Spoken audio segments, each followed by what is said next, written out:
Hello and welcome back everyone to the video series dedicated show on MTV that is tangled up in a mess of lies. That's right, we're talking about The Challenge Season 40 Battle of the Eras Episode 9. This is the episode we've been waiting for. This episode is the turning point for this season where it almost feels like this is where the game officially begins. Now, I am getting ahead of myself, and I will explain what I mean by all of that as we go through this review and recap. Let's first start off where last episode left off, and that was Rachel and Corey winning against Avery and Derek K, and having to choose essentially 6 new targets. We have Kylan and Casey, Devin and Tori, Ryan and Laurel, and Rachel, because she's the last person standing in Era 1, had to be a target by herself. And coming back to the challenge house, we get to hear some strategy on why Ryan volunteered this week in particular. He wanted to give Rachel some backup. Maybe if Era 2 can win this, he can use that power to help save Rachel, keep her out of an elimination for once. Of course, Rachel being a target, if she were to win, he's thinking that she and him being such good friends for over 20 years, Ryan says, that they would look out for each other and they can have each other's backs and maybe target Era 3 and Era 4. Now, speaking of Era 3 and Era 4, we go to the next day where we get yet more talk about the Vacation Alliance. And we also hear how long Devin has stayed in this bed on this particular day, and he says that he's going on for 15 hours. Yes, this is the kind of gameplay and TV we the fans want to see. People staying in bed for 15 hours. I know there's not much to do, but I guess when you're in such a big alliance called the Vacation Alliance, you don't really think or feel like you need to do any strategizing or to be somewhat entertaining. So you can stay in bed for 15 plus hours. But some people who are actually strategizing, we move over to Era 2 and Era 1/Rachel, where Bananas is saying that Era 1 and Era 2 need to be looking out for each other because of who the targets are for Era 3 and Era 4. Here you have Devin, Tori, Casey, and Kylan, 4 players who are working very closely individually with each other, that if you can target and send these 4 very strong players into the elimination against each other, 4 very strong players go in and only 2 come out. I'm sure Rachel feels like she is hearing angels sing in her ears, like, yes, I would love to work with you guys. I would love to stay out of an elimination. And if those much bigger targets and bigger threats in the game at this moment are other people's priority, save me, you know? But this is all gonna come down to who wins or who loses the daily challenge. And speaking of that, everybody dons their challenge gear, heads down to meet up with TJ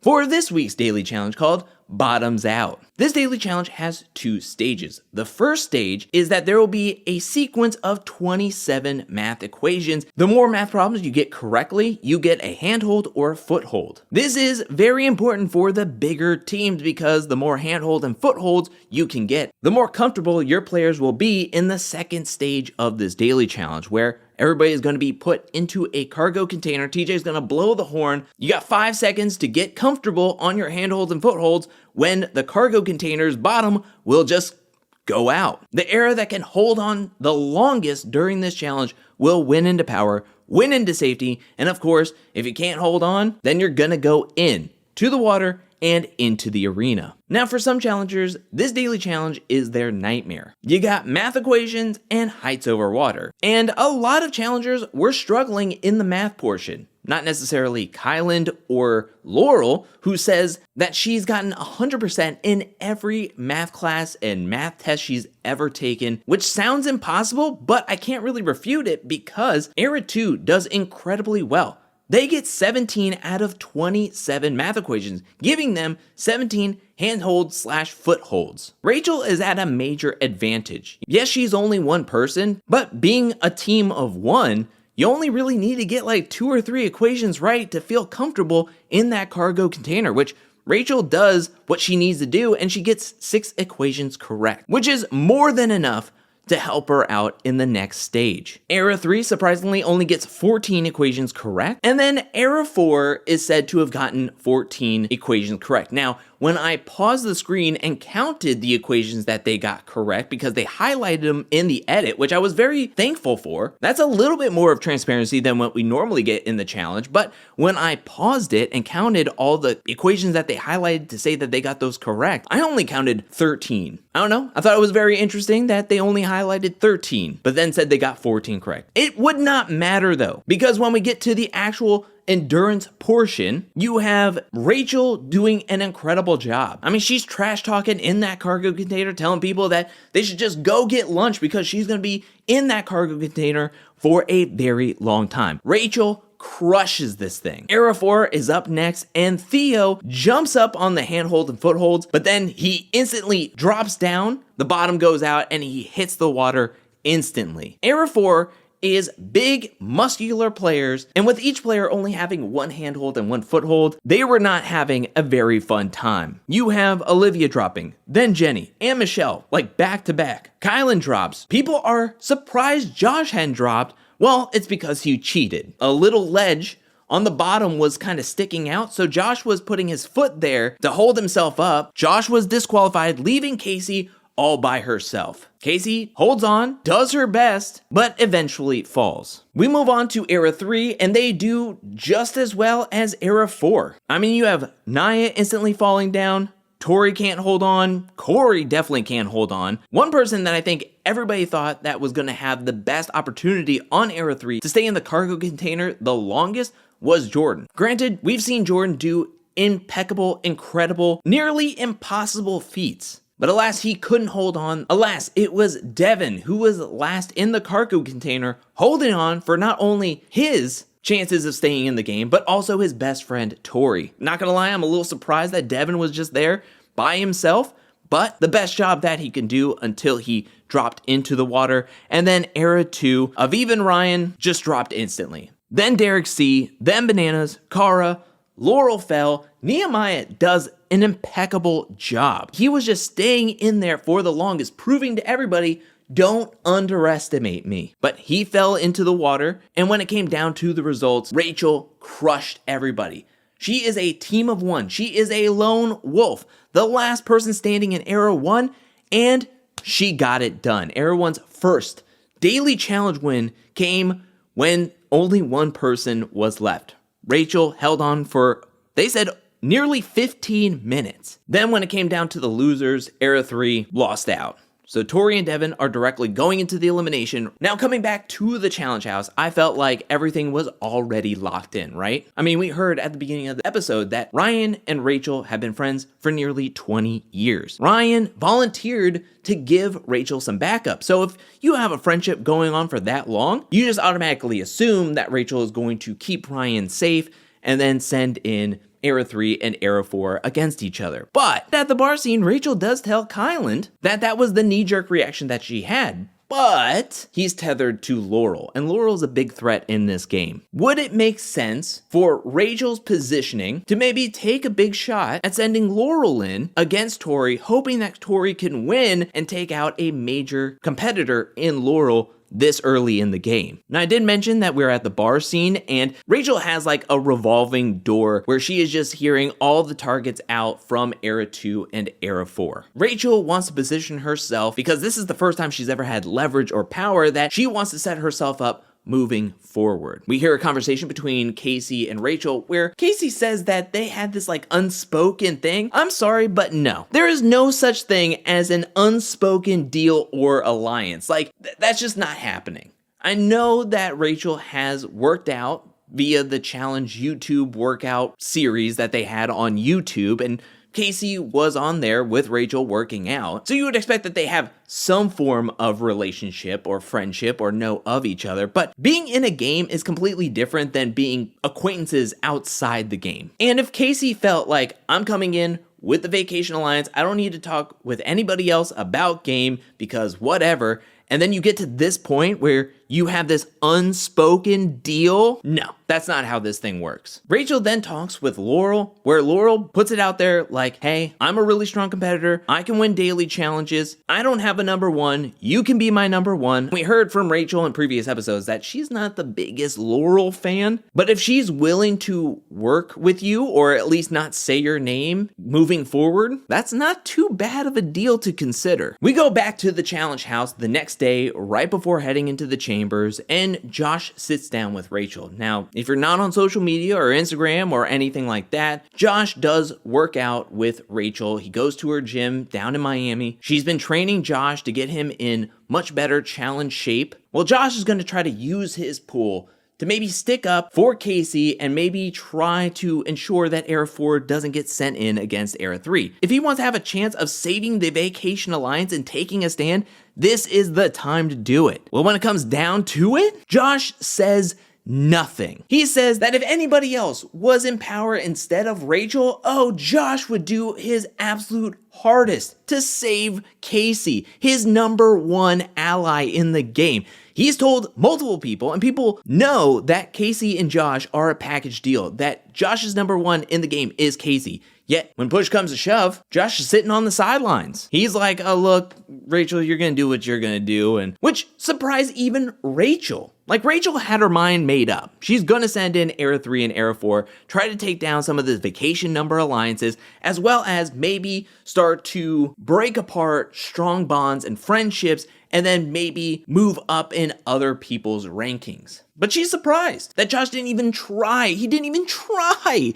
to save one of his best friends inside and outside the game. This just proves that Josh is unraveling. He stands for nothing and no one. How can anybody moving forward, not just this season, but for future seasons, rely on Josh to be there and be a strong friend or alliance member when he's not even going to stick up for KC? Josh is fumbling the bag right now, and I feel like this is going to have a ripple effect moving forward in his challenge career. We don't really need to talk about the chamber because nothing really gets mentioned there. I mean, Era 3 basically doesn't give out names of who they want to go up against, even though indirectly Tori says that she would rather face off against Era 2 because she doesn't want to go up against Casey, and even Casey says that as well, and it's just like, you're putting your cards out on the table, and it's easy pickings that I'm going to send you guys against each other. Getting out of the chamber, Rachel goes and tells Era 4 that they're going to be sent in against Era 3, and this leads to a meeting between Era 3 and Era 4, an intervention, if you will, for Josh to be like, dude, what are you doing? This is your core alliance. We are the Vacation Alliance. You know the handshake and everything, yet you're acting like this is your first rodeo. Who are you rolling with in this game? And it's just sloppy gameplay. Devin's calling him out, Michelle's calling him out, and at one point during this argument even says, why do I have to pick a side? Why do I have to pick a side? You have to pick a side because that's the name of the game. You can't be riding the fence the entire time. I guess you could, but again, I think that this is going to be a ripple effect for the rest of his challenge career where people are going to look at him being like, I can't trust you. You couldn't even try to save Casey. You didn't even try. I feel like this is going to bite Josh in the butt later on this season. And you know what? I can't wait to see that. But we're going to have to put a pin in that because now the targets get dressed up, head down to meet up with TJ for this week's arena, where the elimination is going to be Era 3, Devin and Tori, facing off against Era 4, Kyland and Casey. This week's elimination is called Cable Connection Showdown. The players are going to have to untangle all of these cords and then plug them into the right sockets to light up the season signs. The player to light up all 40 signs first will win. Devin seems very excited because he's won a similar elimination to this. Back in season 31, he won against Bananas in an elimination that dealt with lighting up lights. But that elimination didn't have untangling a part of the equation. And when we see Devin actually do this competition, he's trying to be slow and methodical. He's trying to take his time, make sure he gets everything done correctly, but he's moving too slow. Kylan, on the other hand, is moving with purpose. And because Kylan has the pickup and the get up and go, he crushes Devin. It's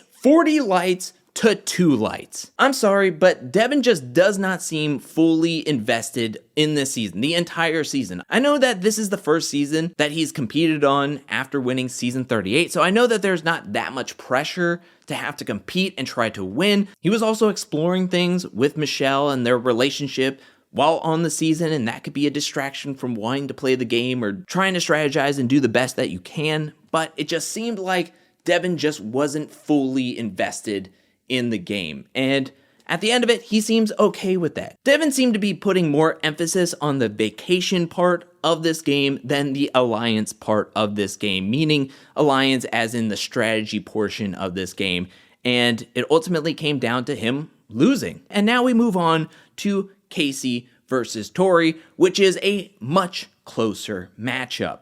Both women learn from Kyland and Devin's round that you should move quick. There's a certain point where I feel like Casey is way far ahead of Tori, but in the next instant, Tori makes up so much time, untangled everything, was plugging in all the plugs. It comes down to the last run back to the button.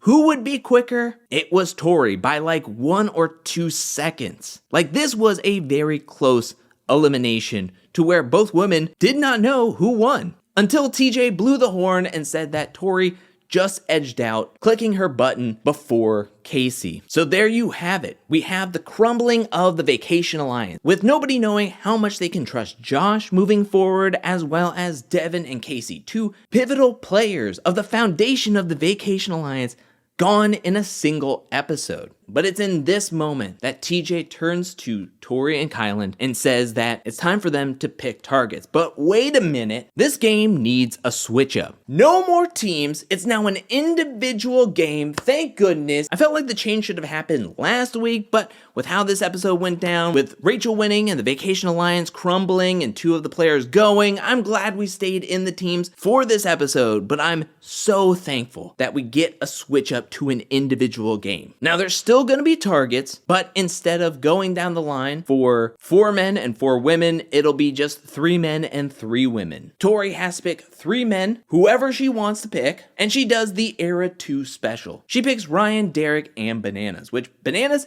is shocked. And then Kylan picks 3 women that he's not very close with, which is Aviv, Rachel, because she just sent him in, and Jenny. I'll say I'm not a huge fan that we are still having targets, but I am happy for a change. I felt like it needed to happen last week, but I'm so happy that we at least got it this week, heading into next week. And then we also got the mid-season trailer, which I'm thinking about doing a shot-for-shot trailer breakdown for the mid-season trailer because it looked juicy. And if I do it, it's going to be out on Friday, October 18th on the channel. So be on the lookout for that if I make it. But that is it for this episode. I thought that this episode was by far one of the best episodes of the season. I liked the daily challenge. I liked that it gave everybody at least an equal opportunity to possibly do well and give everybody a chance at least. And the elimination was fine. I wouldn't say that the daily challenge or the elimination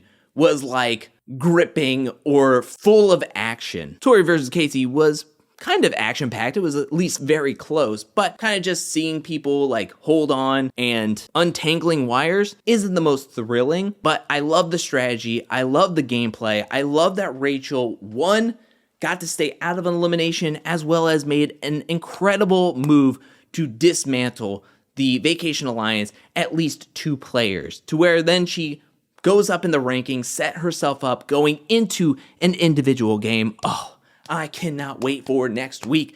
I'm excited. Are you excited? Let me know down in the comments section below. What do you think about this episode? What do you think about the daily challenge? What do you think about the elimination? What do you think about Josh not sticking up for Casey? Do you think that that was a very, very bad move? Or do you think that it wouldn't have mattered much because Rachel already had it in her mind of what she was going to do? What did you think about the elimination matchups of Devin versus Kyland? Casey versus Tori? And what do you think about going into an individual game but still having targets? I want to hear anything and everything that you have to say. Please let me know down in the comment section below. I'm very excited to hear everybody's thoughts and theories and feelings about this episode in particular. But now I want to give a special shout out thank you to everyone who supports me over at patreon.com/angelcakevids. Thank you for your support. Thank you for your generosity. Thank you. And thank you to everyone who's watching this video up to this point. I'll be back really soon with more Challenge 40 content, more challenge content, more content in general. But until then, peace.